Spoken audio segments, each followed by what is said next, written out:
બનાસકાંઠાના થરાદના હાથાવાડામાં હિન્દુ સમાજ પર થતા હુમલાને લઈને સમાજ દ્વારા થરાદ પ્રાંતને આવેદન આપવામાં આવ્યું હતું।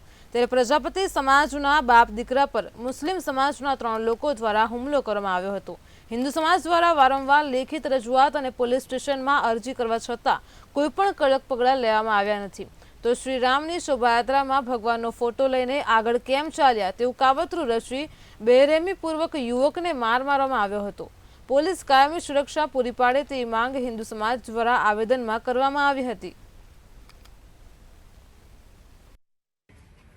જે પ્રજાપતિ હિન્દુ સમાજ ઉપર જે વિધર્મીઓ દ્વારા જે હુમલો કરવામાં આવ્યો છે એના અનુસંધાને સમગ્ર હિન્દુ સમાજ આજે એની કાયદેસરની કાર્યવાહી થાય, કડકમાં કડક સજા થાય, બીજી વખત આવી કોઈ હુમલા બીજું કરે નહીં એના માટે થઈને અમે આવેદનપત્ર આપવા આવ્યા છે।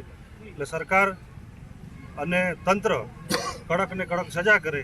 આજે આખો હિન્દુ સમાજ થરાદનો હાથાવાડાની દુઃખદ ઘટના જે બની હતી અને એની અંદર એક હિન્દુ સમાજના 2 ભાઈઓને મારવામાં આવ્યો છે। આજે અમે આખી હિન્દુ સમાજ ભેગી થઈ અને આવેદનપત્ર સાહેબને આપ્યું છે।